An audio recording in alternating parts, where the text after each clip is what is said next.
Most of my major work is in oil painting, and I do it as much as I can, but recently I've been very much involved in acrylic. And it's always a problem is opening the can. There we go. I've actually become well known for my depictions of life in LA. And especially car culture, the freeway. I know it so well because I've lived here all my life. I'm one of 163 cousins. We all knew each other and grew up together. We were a very close family. I started as a 14-year-old going to Otis Art Institute. Peter Voulkos was teaching at Otis.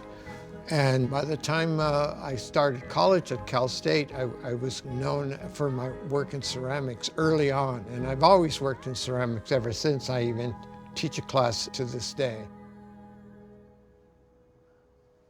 Myself and Carlos Almaraz shared a house in Angelino Heights, which is a Victorian neighborhood in Los Angeles. Carlos and I, we were both trained to be elitists in the art schools.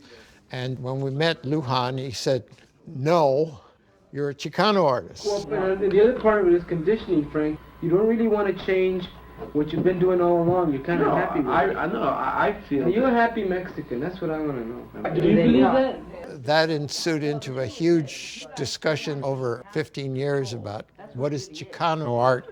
I'm not having control. Yeah. It was a different form of expression, but it was very much American, and we all, in a sense, embraced it. Somehow we ended up at LACMA, 4 young Chicano artists, Los Four. They gave us originally a very small little room to have a show in. They had to expand. They gave us all of the second floor of one of the wings of the museum. Up there. Perfect.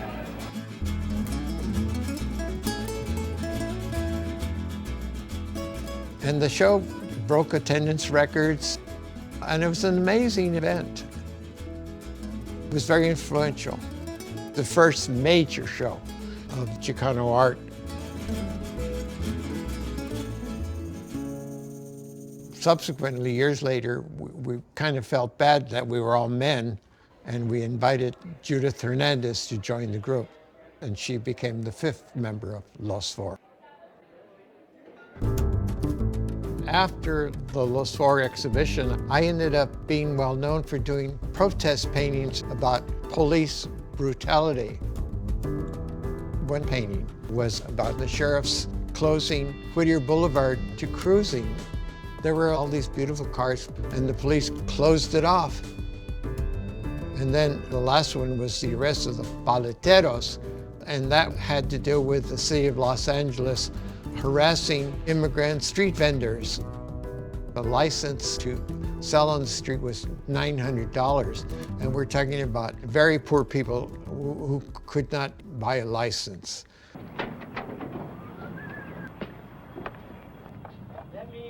In the 60s and 70s, we were all doing murals all over LA.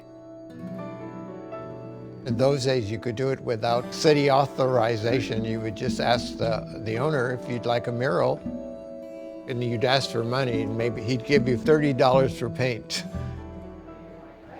The symbols I use are always the same. You know, I always end up with doing a lowrider and a broken heart and a cactus and all that kind of stuff.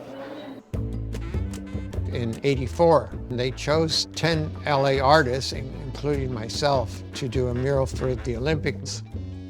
That mural lasted 40 years, and it's been repainted 3 times.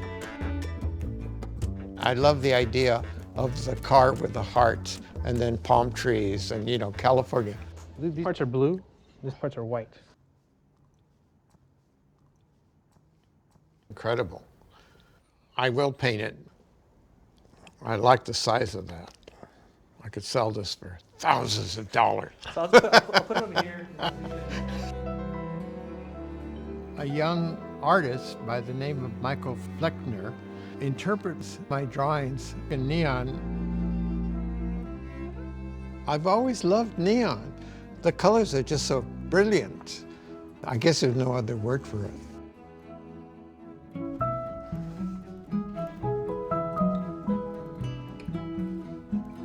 I never thought I would be sharing a studio space with Frank. To be able to watch him work. I kind of like the idea of helping other artists. And my studio has become a haven for a lot of artists who needed a place for working. Just to see that, see you work now. And we all sit down and have lunch together and stuff like that. So it's a very constructive atmosphere. When Los Four got together, we were trying to communicate to young people about making art, and we started doing murals. Yeah, and I think for me that was fine art. I didn't know about galleries or museums, but I knew about murals, and so like I'm that generation that was inspired by the murals of the Chicano movement.